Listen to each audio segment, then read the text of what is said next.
초대교회에 보내는 편지를 살펴보고 있는데요, 에베소서에 이어서 살펴보는 이유는 에베소서의 주제대로 하나님께서 교회를 통해서 하나님의 영원한 계획의 비밀을 드러내시고 그 계획을 영원한 계획, 경륜이라는 단어로 에베소서에서는 표현했는데, 하나님의 경륜을 교회를 통해서 이루신다 라는 게 에베소서의 주제였습니다. 우리 교회를 통해서 하나님이 그러길 원하시는데, 이를 위해서 우리 교회는 어떤 교회가 되어야 되는지, 교회의 구성원인 오늘 나는 어떤 신앙의 자세를 가져야 되는지를, 교회를 여전히 붙들고 교회를 운행하시면서 교회를 돌보시는 주님이 그 교회에 보낸 편지, 소아시아에 보내는 이 편지들을 살펴보므로 우리 교회가 내가 어떠해야 되는지를 되새기고 있습니다. 지난주에는 에베소 교회에 보내는 편지를 통해서 우리는 처음 사랑을 회복해야 된다라는 부분을 분명히 되새겼죠. 오늘은 서만학 교회에 보내는 편지를 통해서 우리가 취해야 되는 신앙의 자세를 되새기게 되는데요, 초대교회, 특별히 서만학 교회는 주님, 이 소아시아 7교회 중에 주님께 칭찬받는 교회였습니다. 서마나 교회와 빌라델피아 교회만 주님께 책망을 받지 않은, 칭찬받는 교회였는데, 서마나 교회가 보이는 신앙의 아름다운 모습은 어떤 것이냐? 순교자적 삶이다라고 할 수 있습니다. 이 순교자는 어떤 사람들이에요? 복음을 전하는 사람, 신앙의 자세를 취한다라는 관점에서 놓고 보면 신앙의 자세를 지키기 위해서, 신앙의 자세를 변개치 않고 지키기 위해서 어떤 타협에도, 어떤 위협에도 끝까지 포기하지 않은 사람들이 순교자입니다. 그러므로 죽었다라는 것에 초점이 있는 게 아니라, 오늘 우리가 돌아봐야 될 것은 우리도 다 그러면 복음 전하다가 죽자 이런 의미가 아닌 거죠. 신앙의 자세라는 관점에서 보면 분명히 우리로 하여금 믿음을 저버리게 하는, 믿음을 완전히 버리지는 않아도 성경이 가르쳐 주시는 올바른 믿음에서 벗어나게 만드는 많은 유혹, 시험이 있는데, 그 어떤 유혹과 시험에도 타협하지 않고 끝까지 올바른 신앙의 자세를 지켜야 한다라는 것이죠. 이것은 초대교회만의 문제는 아닙니다. 왜냐하면 사실 서머나 교회가 취했던 이 신앙의 자세, 순교자적 자세는 시대가 그러했기 때문이다라고 치부할 수는 없어요. 초대교회는 신앙을 가지면 죽음에 이를 정도의 환난과 핍박을 받았습니다. 그러다 보니까 신앙을 지키고자 하면 죽음을 당할 수도 있다라는 건데요, 타협하지 않는다라는 것은 어떤 것에도 타협하지 않는다라고 하면 목숨을 거는 거죠. 그런 차원에서 놓고 보면 오늘날도 역시 올바른 신앙의 자세를 취하려면 순교자적 자세를 가져야 한다. 오히려 초대교회보다 위협은 덜하지만 유혹은, 시험은 더 많아지고 다양해진 시대가 오늘날이다라고 말할 수가 있습니다. 오늘날로 견주어서 이 목숨을 건다라는 것을 보면, 즉 믿음을 위해 죽을 각오가 되었는가라는 것을 바꿔서 점검하기 위해서 질문으로 바꿔보면, 믿음을 지키기 위해서 다른 것을 포기할 각오가 되어 있는가?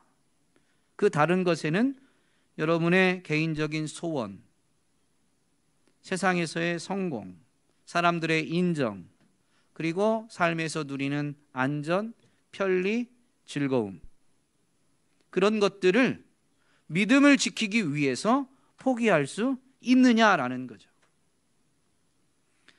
믿음을 지키기 위해서라면 이러한 것들을 포기하기로 결단하는 게 순교적 자세고, 그 결단이 그대로 실천되어지는 게 순교자적 삶인 것입니다.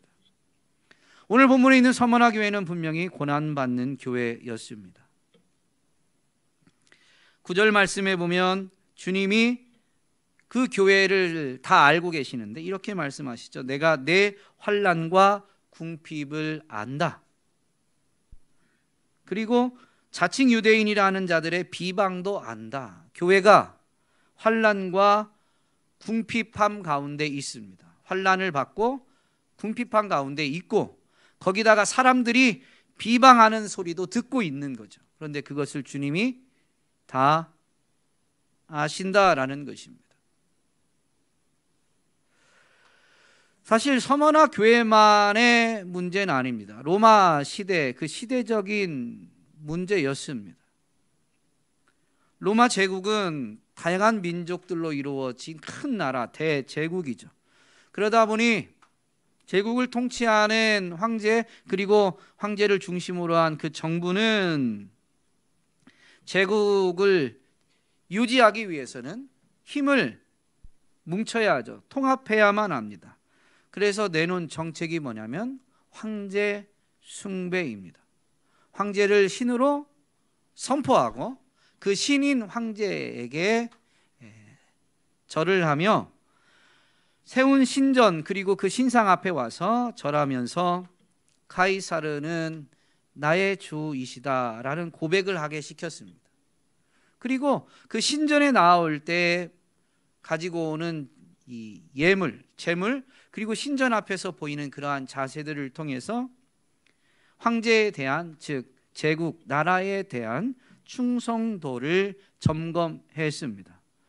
그러면서 그들이 즉 제국의 시민들 백성들이 황제를 더 잘 숭배하도록 하기 위해서 제국이 제공할 수 있는 나라가 제공할 수 있는 유익을 가져다 주는데 황제를 그렇게 숭배하면 자유를 더 많이 줍니다.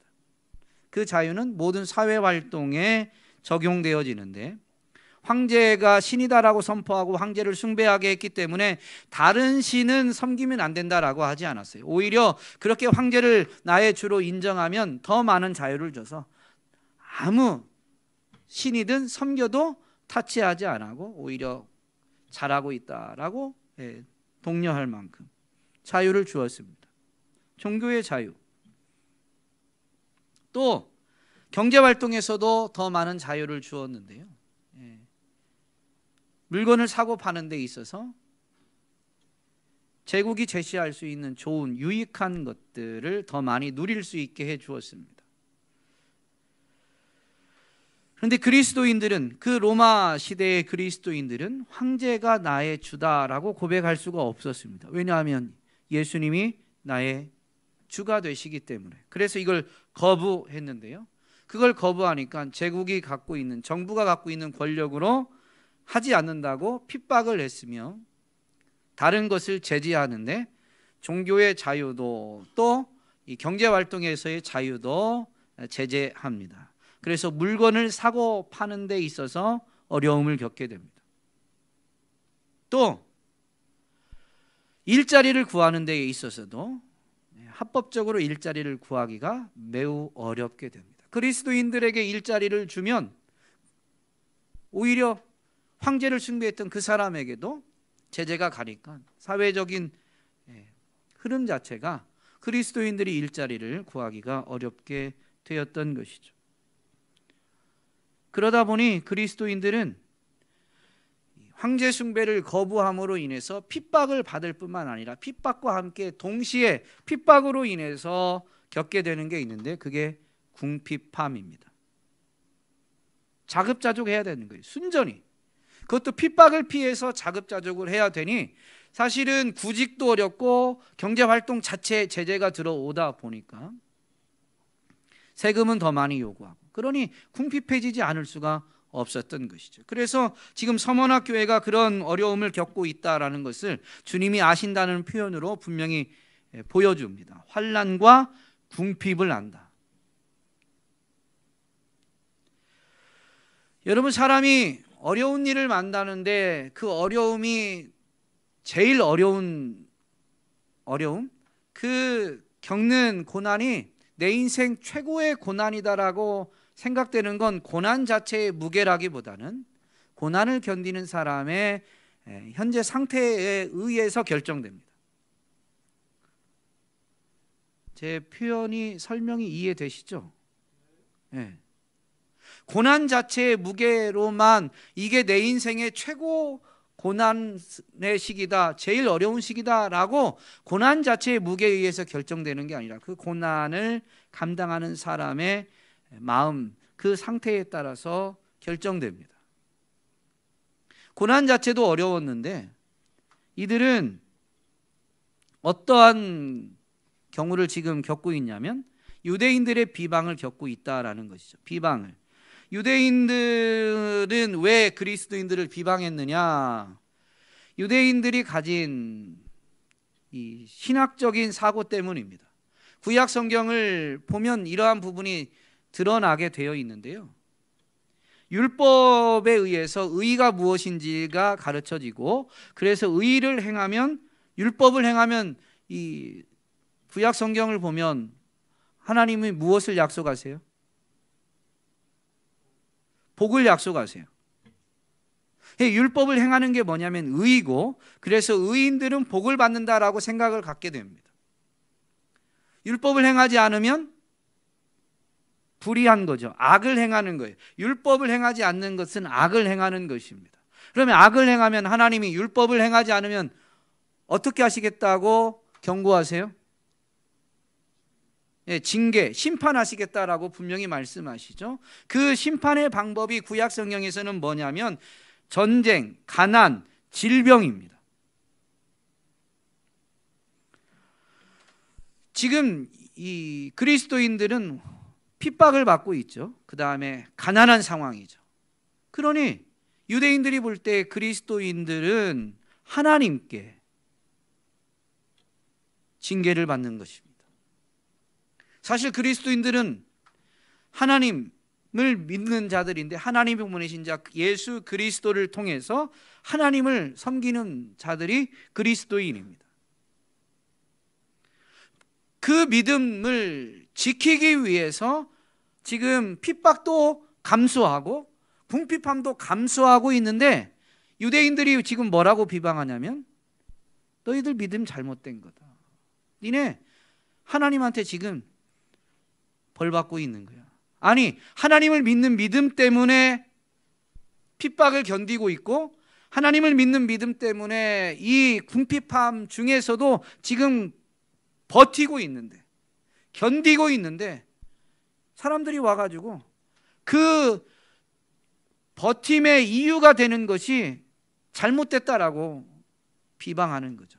그렇기 때문에 지금 서머나 교회는 사실 이 고난이 피부로 느끼기에는 매우 극심하고요. 이것은 오늘날 우리에게 적용하는 관점에서 바꿔서 표현하면 뭐라고 할 수 있냐면 타협에 대한 유혹이 그만큼 크다라고 할 수가 있습니다. 하나님이 복을 주시는 분이니까 지금 여기서 내가 그리스도를 부인하고 하나님을 섬기되 그리스도를 부인한다. 그러면 모든 게 해결돼요. 그러면 이게 하나님이 주시는 것이다라고 말하니, 아, 내가 지금 잘못 믿고 있나? 라는 이런 시험이, 유혹이 훨씬 강렬해지는 거죠. 그런데 사실 이것은 초대교회만의 문제가 아니라 오늘 우리의 문제이기도 하고 구약에서도 마찬가지입니다. 참된 믿음으로 사는 사람들은 환난을 만나게 되고 또 비방의 소리도 듣게 됩니다. 대표적으로 누가 그러했을까요? 구약의 인물 중에 욥이 그러했습니다. 욥은 당대의 의인이다라고 평가받는, 하나님이 평가하신 겁니다. 의인이었어요. 그런데 그 욥이 율법의 관점이 아닌 까닭을 알 수 없는, 인간은 이해할 수 없는 고난을 만나게 되죠. 자녀들이 다 죽게 되고 그 많던 재산을 다 잃어버리게 됩니다. 고대 사회에서는 자녀들도 재산에 속했었죠. 그러니 모든 소유를 다 잃어버린 거예요. 완전히 알거지가 된 거죠. 더군다나 가족은 그냥 재산의 개념을 넘어서는 아픔이 있습니다. 그런데 욥기 1장에 보면 그러해도 욥이 하나님을 향해 원망합니까? 안 합니까? 안 합니다. 그러자 사탄이 다시 하나님의 허락하에 욥을 치는데 이제는 질병을 가져다 줍니다. 너무 질병이 고통스러워요. 견딜 수 없을 만큼. 나중에 욥의 고백을 보면 이럴 바엔 차라리 태어나지 않는 게 더 나았겠다. 이렇게 고통스럽게 사느니 차라리 태어나지 않는 게 더 낫지. 이런 표현을 하게 됩니다. 얼마나 고통스러웠는지. 그러나 욥기 2장을 보면 그럼에도 불구하고 욥은 하나님을 향해서는 원망을 하지 않았습니다. 욥이 당한 일들 때문에 욥의 친구들이 찾아옵니다. 무엇하러 찾아와요? 사실은 위로하러 찾아왔는데 위로하러 온 그들이 가진 신학적인 관점을 가지고 욥을 위로한다는 게 뭐라고 하냐면, 야 힘들지? 근데 너 뭔가 잘못한 게 있으니까 하나님이 지금 벌을 내리신 것 같아. 처음에는 조금 권유형으로 위로한다고 왔지만 어쨌든 여기서 빨리 빠져나와야 되니까 그렇게 말하면서 너 빨리 뭐 잘못했나 찾아봐서 회개해라. 그러면 하나님은 회개하면 받아주시고 치유해 주시고 회복시켜 주신다. 그러니까 욥이 뭐라고 말을 하는 거냐면요, 나 잘 모르겠다. 내가 뭘 잘못했는지를 사실 나는 모르겠다. 내가 왜 이런 고난을 어려움을 겪어야 되는지 나 잘 모르겠다. 그러면서 이게 이제 자꾸 강도가 높아지는데 그게 이제 이 위로하러 왔던 자들이 책망하고 비방하게 됩니다. 무슨 소리야? 너 뭔가 잘못한 게 있으니까 지금 이런 어려움을 겪은 거지. 야, 너 잘못한 게 없다고? 너 잘못한 거 모른다고? 너 교만한 거야? 막 그러면서 이제 넘어서서 욥의 지금 아픔을 공감하기보다는 비방하게 되죠. 욥은 더 처절하게 현재의 그 아픔, 더군다나 친구라고 여겼던 자들이 지금은 찾아와서 비난의 화살을 쏘아대니까 막 더 견딜 수 없어 합니다. 그런 욥이 우리가 아는 욥기 안에서도 욥의 가장 아름다운 신앙 고백으로 여기는 부분이 욥기 23장 10절 말씀인데요. 그가 나를 단련하신 이후에 내가 정금과 같이 나오게 될 것이다 라는 고백입니다. 이건 개역개정의 표현이고요. 세번역으로 보시면 조금 달라요. 나는 흠없는 길을 걸어왔는데 왜 이렇게 되는지 모르겠다라는 게 사실은 이 세번역의 표현입니다. 근데 그 앞부분을 보면 세번역의 표현이 더 맞는 것 같아요. 욥기 전체적인 맥락에서 봐도 세번역의 표현이 더 적절한 것 같습니다. 그러나 어떠한 표현이든 번역이든 우리에게 분명히 신앙의 교훈을 주는 건 확실합니다. 어쨌든 세번역으로 그 앞절 이 욥기 23장 8절 9절을 보면 욥이 고통하는 이유가 진짜 뭐냐면 이렇습니다. 그러나 동쪽으로 가서 찾아보아도 하나님은 거기에 안 계시고 서쪽으로 가서 찾아보아도 하나님을 뵐 수가 없구나. 북쪽에서 일을 하고 계실 터인데도 그분을 뵐 수가 없고 남쪽에서 일을 하고 계실 터인데도 그분을 뵐 수가 없구나. 지금 욥의 이 고백 안에 보면 믿음이 있어요. 하나님은 지금도 내가 보지 못할 뿐이지 하나님은 일하고 계신다는 거예요. 그런데 욥은 하나님은 일하고 계시지만 지금 욥이 원하는 게 뭐냐면 내가 왜 이 고난을 겪어야 하는지 그리고 언제까지 겪어야 하는지 좀 알고 싶거든요. 그래서 하나님을 찾고 있는데 분명히 하나님 계신데 일하고 계신데 온 땅을 통치하고 계신데 아무리 찾아보려도 동서남북 사방이죠.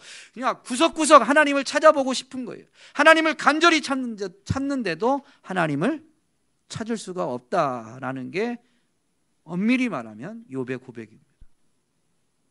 그래서 욥은 그 겪은 고난이 너무 극심하게 더 느껴지는 거예요.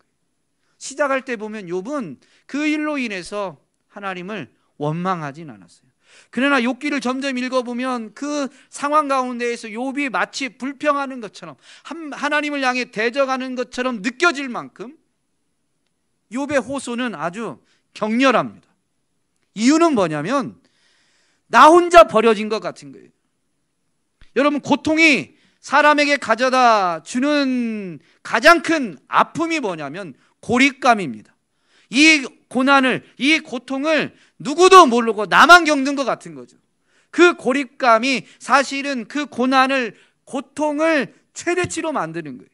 누구도 나를 이해하지 못하는.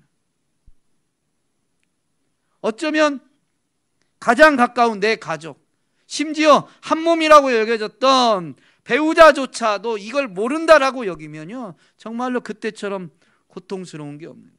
세상에 나만 버려진 것 같은 그런 심령인 거죠. 그럴 때 우리는 신앙을 저버릴 위험을 가지게 됩니다. 서머나교회가 지금 사실 욥과 비슷한 처지잖아요. 핍박을 받고 있죠. 궁핍한 상황이죠. 주변에 있는 유대인들이 자꾸 니네 믿음이 잘못됐다고 비방하죠. 뭔가 잘못된 것처럼, 버려진 것처럼, 사람들에게도 비방받고 핍박받고 하나님께도 버림받은 것과 같은 그런 상황이 지금 서머나 교회다라는 겁니다.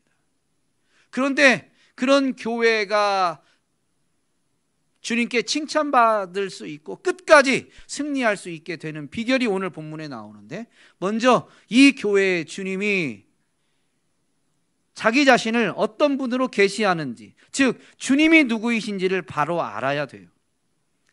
예수님이 교회에 자기를 어떻게 나타내세요? 뭐라고 말씀하세요? 저를 빤히 쳐다보면 답이 안 나와요. 또 처음이며 마지막이고 죽었다가 살아나신 이라고 예수님이 자기 자신을 소개합니다. 처음이며 마지막이다라는 건 무슨 의미일까요? 교회에게 지금 말씀하세요. 만약에 특정 대상이 아니라면 처음이고 마지막이다라는 것은 이 세상, 세계의 역사의 처음이고 마지막이다라는 거예요. 세상이 창조될 때에도 주님이 거기 계셨다는 거예요. 창조가 시작이면 사실은 주님이 창조를 시작하신 거예요. 무슨 의미인지 이해되시죠? 처음이다라는 게. 그러면 교회는, 서머나 교회는, 교회가 시작되어질 때 주님이 거기 계신 거예요.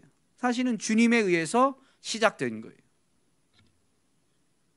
그리고 끝이다라는 것은, 끝이다라는 건 무슨 의미예요? 역사의 끝에도 주님이 계신다라는 거예요. 그러면 주님은 나는 시작과 끝이다. 야, 나 시작할 때 짜잔 봐, 나 여기 있었지? 니네 열심히 살아? 그리고 사라지셨다가 끝날 때 거기 계시는, 나타나셔서 나는 처음이고 끝이다, 이런 의미일까요? 그게 아닙니다. 시작이고 끝이다라는 것은 시작하기 전에도 주님이 거기 계셨고 니네가 끝날 때에도 내가 거기 있다라는 이 의미는 처음부터 끝까지 나는 거기 있는다라는 겁니다. 그걸 바꿔서 표현하면 뭘까요? 우리 편에서 주님이 자기 자신을 계시하실 때는 나는 처음이고 끝이다라는 거예요. 그러면 처음이고 끝이 되신다라는 그 주님의 계시를 받는 사람들 입장에서는 주님은 어떤 분이에요?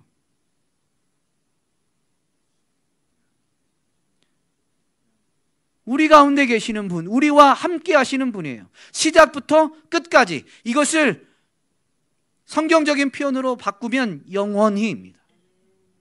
주님은 영원히 우리와 함께 하시는 분이에요. 근데 육을 가진 인생이 이걸 깨닫지 못하니까 영원하신 그 하나님, 우리와 항상 함께 하시는 그 하나님이 인간의 몸을 입고 이 땅에 오시면서 그의 이름이 예수이기도 하지만 임마누엘이다라고 분명히 가르쳐 주죠. 육을 가진 인생이 못 깨달으니까 야, 하나님이 우리와 함께 하시는 분이다라는 것을 육을 입은 예수 그리스도를 통해서 보여주신 거예요. 육을 입으신 그분이 그래서 가난하고 병들고 소외된 자들을 찾아가십니다. 그럼 어떻게 하세요? 그럼 병든 자는 치유하시죠. 그럼 가난한 자에게는 어떻게 하셨어요? 돈 갖다 주셨어요? 아니, 병든 자는 고쳐주시고 가난한 자는 왜 돈 안 주시나? 오늘 교회 안에 이런 불평이 있는 사람이 많아요. 근데 여러분, 성경 그렇게 가르치지 않아요. 주님이 육을 입고 오셔서 뭘 보여주셨냐면 나는 처음이고 나중이다 라는 것을 그 가난하고 고난을 겪고 소외당한 자에게 찾아가셔서 말씀해 주신 거예요. 그래서 병든 자도 고칠 때 보면 병든 자들 중에는 율법에 의하면 격리돼야 되는 자, 다른 사람과 접촉을 하면 안 되는 자들이 더 많이 나옵니다. 성경의 기록에는 접촉하면 안 되는데 주님은 어떻게 하시냐면 굳이 손을 대세요. 무슨 의미일까요? 여러분, 질병 자체가 고쳐지는 게 주님이 우리 가운데 오시는 진짜 목적이 아니에요. 깨닫지 못하는 우리 인생에게 주님은 처음과 나중이 되시는, 영원히 우리 가운데 거하시는, 우리와 함께 하시는 분이시다라는 것을 깨닫게 해주시는 거예요.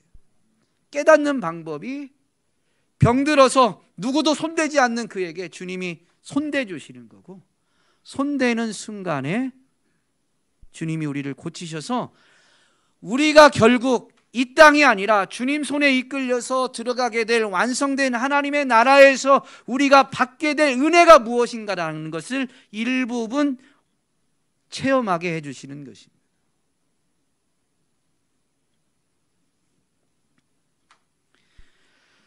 영원히 우리와 함께 하시는 그 하나님이, 그래서 손을 대주실 때 손댄 받은 사람은 질병이 아직 고쳐지지 않았어요. 말씀을 하실 때 고쳐지거든요. 손대는 순간에 어때요? 나 병 고쳐지든 안 고쳐지든 상관없어요. 왜냐하면 마음은 이미 치유가 됐어요. 나 버려진 게 아니야. 나 이 묵는병 때문에 가족에게도 버림받았는데 내가 혼자 버려진 게 아니야. 주님이 찾아오신 거죠. 여러분, 예수님이 하신 사역은 이거예요. 처음과 나중 되신다. 고난을 겪는 이들, 질병을 겪는 이들에게 주님이 주시는 최고의 위로, 그게 뭐냐면 병이 고쳐지는 게 아니에요. 주님이 나와 함께 하신다. 주님이 나를 아신다. 나 혼자 버려진 줄 알았는데 주님이 나를 아신다라는 거죠. 그래서 병 고치는 것이 분명한 주님이 이 땅에 오신 목적이 아니다라는 것을 가장 잘 드러내는 게 뭐냐면 12의 혈루병을 앓았던 여인이 치유되는 장면이에요. 혈루병은 격리돼야 돼요. 근데 주님의 소식을 들은 이 여인이 그 주님에게 다가가서 그 옷자락에 손만 대도 나는 낫겠다라는 믿음이 생겼어요. 그래서 주님이 오신다라는 소식을 듣자 사람들, 주님이 다가오시는 쪽에 서서 갈 수는 없어요. 왜냐하면 주님을 뒤따르는 사람이 혈루증을 앓는 나를 발견하면 안 되니까. 그래서 어떻게 해요? 뒤로 가죠. 뒤로. 주님의 뒤를 따라갑니다. 왜냐하면 다 사람들이 주님을 바라보니까 자기가 덜 발견될 수 있으니까. 뒤집어 쓰고 가리고 했겠지만, 그러면서 뒤에 다가가서 얼마나 어렵겠어요. 군중에 둘러싸인 예수님, 그런데 나로부터 멀어지는 예수님을 쫓아간다는 것은 매우 쉽지 않아요. 그런데 악착같이 목숨 걸고 가서 정말로 이제 옷자락에 손을 댔는데, 여러분, 여인의 질병이 나았어요, 안 나았어요? 나았습니다. 주님이 이 땅에 오신 목적이 질병을 고치는 게 전부라면 굳이 가시던 길을 멈출 이유가 없어요. 그리고 주님이 병든 자, 소외된 자를 찾아가서 손댈 이유가 없죠. 바울에 의해서 질병이 치유되는 사례를 보면 그가 갖고 있었던 손수건을 멀리 있는 사람들에게 가지고 가서 갖다 대니까 귀신이 쫓겨나고 병이 고쳐지는 사례들도 있습니다. 여러분, 예수님이 바울보다 능력이 없어서 그렇게 질병을 고치신 걸까요? 그게 아니에요. 병 고치는 게 목적이 아니니까. 굳이 찾아가시고 손을 대신 것이죠. 혈루증이 어린 여인이 병은 나았어요. 그 여인은 이미 알았어요. 내가 병이 나았다. 그런데 주님이 가던 길을 멈추시고 둘러보시면서 굳이 여인을 찾아내십니다. 두려움 가운데 있는데 주님은 굳이 여인을 드러내십니다. 그러면서 더 이상 소외되고 버림받지 말아야 됨을 선언해 주십니다. 너의 믿음이 너를 낫게 했다. 모든 군중이 보는 앞에서 주님은 나음을 선언해 주신 건데, 그건 이미 나은 것을 그냥 드러내는 게 아니에요. 여인에게 그 소외되었던 아픔을, 그 상처 가운데에서 완전한 해방을 가져다 주시기 위함이죠.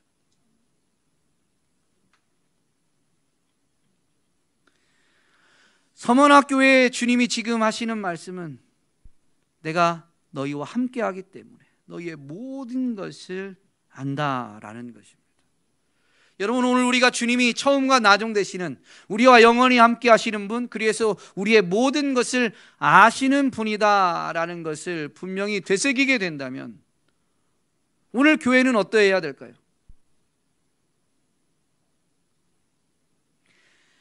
가난하고, 즉 환난과 핍박 가운데 있고 궁핍한 가운데 있는 그 교회에게 편지하면서 나는 처음과 나중이다, 나는 너희와 함께한다, 너희를 안다라고 굳이 말씀하셨단 말이죠. 편지를 보내시면서. 그러면 주님이 그런 분이신 줄 아는 교회는 어떻게 해야 되냐면요, 가난하고 병든 자, 고통당하는 자, 소외된 자를 찾아가야 됩니다.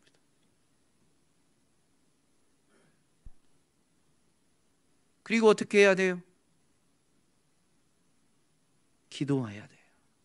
역시 권사님은 그냥, 표현을 이렇게 해서 죄송해요, 그냥 따는 게 아니에요. 다 영성이 있으니까 권사님 직분도 받으십니다. 기도하는 거예요. 기도. 여러분, 이게 무슨 의미냐면 지금 소외된 그 사람에게, 병들어 고통하는 그 사람에게 내가 기도해 주니까 낫는 게 아니에요. 그러나 기도해 주는 거죠. 그건 무슨 메시지냐면 주님이 아십니다라는 메시지예요. 당신 혼자가 아닙니다. 주님이 함께 하십니다. 그래서 가서 기도해 주고 또 나오면서 뭐라고 해요? 집사님 힘내요, 기도할게요. 우리는 이게 인사말처럼 됐지만 인사말처럼 해야 될 뿐만 아니라 정말로 약속한 대로 와서 기도해야 돼요. 그러면 그분이, 질병과 고난 가운데 있는 그분이 누군가 날 위해서 기도한다라는 것 때문에 주님을 떠올리게 돼요. 물론 그 사람도 소중하지만 그로 인해서 주님을 떠올리게 될 때 그분을 통해서 주님이 내게 말씀하셨다라는 게 깨달아지면 그분은, 마음은 치유를 받습니다. 그리고 마음이 치유를 받는 순간 하나님의 역사가 시작되어지는 거죠. 결코 그 어려움 가운데 갇히지 않아요. 어려움이 해결되든 해결되지 않든 그분은 점점 주님을 바라보고 주님을 인정하면서 점점 환경과 상관없이 평안과 기쁨을 누리기 시작합니다. 그게 흔들릴 수는 있지만, 그러나 점점 기도하는 이들이 많고, 그게 다 주님이 나를 보시고 아시고 나와 함께 하신다라는 사인임을 알아서 주님을 오롯이 바라보게 되면요, 풍랑이는 바다를 건너지만 배에서 내려서 오히려 물 위에 서는 반석 위에, 주님과 함께 하기 때문에 풍랑이는 바다가 반석이 되어짐을 체험하게 되는 것이죠. 모든 것을 아시는 주님한테 우리는 그런 불평할 때가 있습니다. 다 아시면 고난이 오기 전에 좀 나를 지켜주시지, 고난을 좀 당하지 않게 해주시지. 그런데요, 우리는 그 고난이 아니면 주님을 찾지 않고 인정하지 않아요. 어제 성경 공부반에서 이 출애굽기부터 여호수아까지의 말씀을 이렇게 살펴보게 됐는데, 출애굽기 1장은 하나님이 아브라함에게 하신 약속의 성취다라는 걸 보여줘요. 정말로 큰 민족이 이루어졌죠. 그 애굽에서 이스라엘 민족은 400년을 지내는데 400년 내내 노예 생활한 게 아닙니다. 출애굽기 1장과 2장을 자세히 살펴보면 요셉이 어떤 사람인가, 요셉이 애굽에서 어떠한 업적을 이루었는가라는 것을 모르는 왕이 바로가 세워졌을 때 그 이스라엘이라는 민족의 수를 보고 두려워한 그 왕이 그때부터, 요셉을 모르는 왕이 된 때부터 이스라엘을 노예로 삼기 시작합니다. 사실 하나님은 다 아셨죠. 그래서 야곱의 후손들이 큰 민족을 이루게 하기 위해서 요셉을 먼저 애굽에 보내고 애굽으로 야곱의 자녀들 후손들을 보내서 당시 세계 최강의 나라 애굽의 울타리 안에서 번성하게 해주신 거예요. 보호받고 그래서 번성하게 해주셨죠. 그러면 요셉을 모르는 왕이 세워질 걸 하나님은 아실 텐데 고난받기 전에, 노예 생활하기 전에 이제 애굽에서 좀 빼내주시면 되지. 왜? 그런 바로가 세워지도록 허용하시고 그 가운데에서 노예 생활하게 만드셨느냐라는 거예요. 어제 성경 공부할 때도 대화했지만 우리 인생이요, 애굽이라는 나라 안에서 특권을 가지고 고센 지역에서 혜택을 받은 거잖아요. 더 기름진 땅에서 보호를 받고 특권을 누리고 있는데 하나님이 모세를 보내서 야 이스라엘아, 여기는 너희에게 준 약속의 땅이 아니다. 나가야 된다. 저 가나안 땅으로 가자. 그러면 그 땅에 있던 이스라엘 민족들이 아, 하나님이 모세를 보내셨구나, 하나님 뜻이니 아멘 하고 그냥 다 나오겠어요? 인생이 그러지 않아요.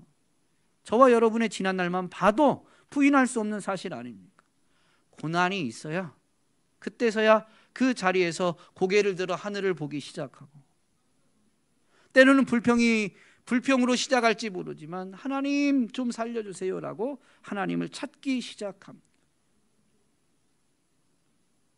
그래서 하나님은 고난을 허용하시면서 그 사람이 하나님의 뜻을 따라오도록 이끄시고 하나님의 뜻에 합당한 사람으로 만들어 주시는 거예요.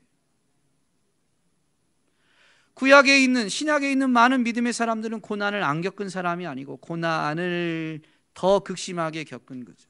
그러면서도 하나님이 함께 하심을 확인하면서 고난을 견디고 고난을 이겨낸 거예요. 사드락과 메삭과 아벳느고가 풀무불에 던져질 위기예요. 그런데 타협하지 않아요. 아니, 그렇게 신앙의 절개를 지켰으면 고난을 안 겪게 해야지 왜 풀무불에 던져지게 할까요? 그런데 풀무불에 던져지니까 하나님이 지키신다는 게 확실하고, 무엇보다도 3명이 던져졌는데 불 가운데에는 4명이 있었다라고 하면서 왕이 놀랍니다. 느부갓네살 왕이 놀라면서 저 4번째 사람은 신의 형상과 같다. 무슨 얘기예요? 이방인이 볼 때도 그들이 섬기는 신이 지금 그 신의 아들이 풀무불에 던져진 그 3명 가운데 함께하고 있다라는 걸 이방인 왕이 보게 된 거예요. 여러분, 그리스도인은 예수님을 믿는 순간에 고난 끝이 아니라 오히려 세상에 남겨져 있기 때문에 더 고난을 겪게 되지만, 바로 그 고난을 통해서 먼저 그리스도인들이 깨닫는 게 뭐냐면 하나님이 여기서도 나를 지키신다, 나와 함께 하신다라는 것을 체험하게 됩니다. 그리고 그 체험은 반드시 나를 지켜보는, 하나님은 알지 못하는 이방인들에게 하나님이 함께하는 사람이다라는 것을 증거하게 됩니다. 요셉이 언제 요셉이 되어졌냐면요, 애굽의 총리는 그냥 되는 게 아니에요.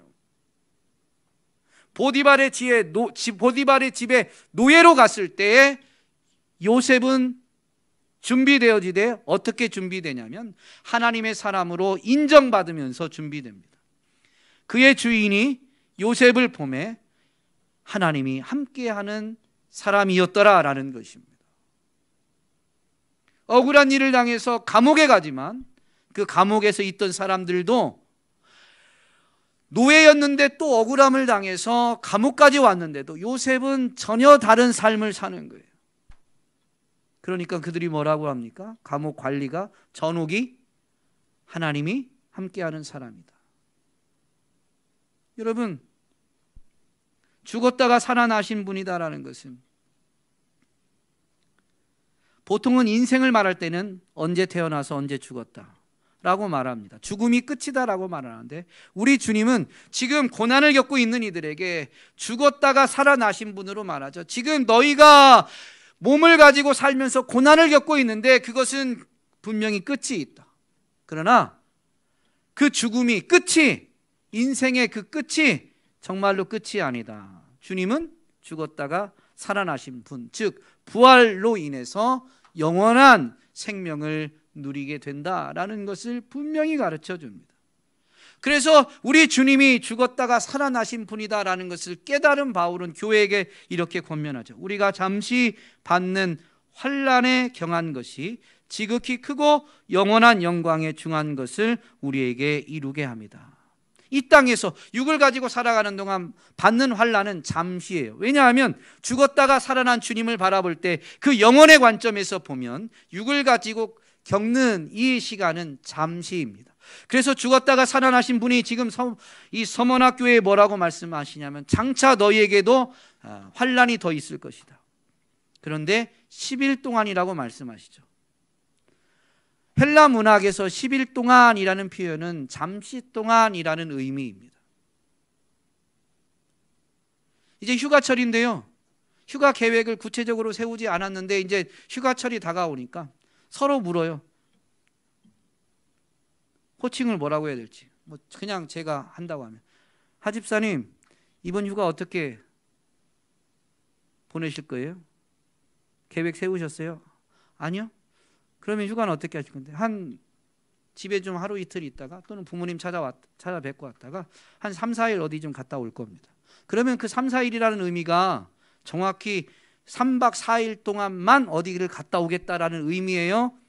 휴가 기간이 길지 않고 짧기 때문에 그 중에서 시간 일부는 이렇게 쓰고 또 짧게 어디 좀 갔다 오겠다라는 의미예요. 우리말에서도 하루 이틀 또는 3, 4일이라는 표현은 짧은 시간, 길지 않은 짧은 시간을 나타내는 통상적인 표현입니다. 헬라 문학에서는 10일이라는 기간이 그려있어요. 헬라, 즉 그리스도 로마 이전의 대제국이었으니 그 제국이 땅이 넓잖아요. 그러니까 어떤 교통수단이 발달하지 않았던 그때 열흘은 이동하고 어떤가 하기에는 그렇게 긴 시간이 아닙니다. 그냥 짧은 시간이라는 의미예요. 교회가 지금까지도 환난을 받아왔지만 앞으로도 환난을 계속 받을 거예요. 그런데 그 기간이 길지 않다. 죽었다가 살아나신 영원하신 그 하나님이, 주님이 우리에게 분명히 말씀하십니다. 그렇기 때문에 어떻게 하라고 하냐면, 타협하지 마라. 죽도록 충성하라는 것은 마지막까지 타협하지 마라라는 거예요. 오늘 우리는 이 땅에서 고난과 세상의 비방을 들으면서 믿음의 길을 걸어가고 있습니다. 고난과 세상의 비방에도 타협하지 마시고 끝까지, 오늘 본문에 있는 표현대로 하면 죽도록 충성하심으로 인해서 과연 주님은 나와 함께 하신다라는 것을, 과연 주님은 내 모든 것을 아시고 여기서도 나를 이끄시며 나를 천국으로 인도하신다라는 것을 체험하고, 여러분이 그런 체험된 삶으로 하나님을 증거하게 되기를 주님의 이름으로 축복합니다.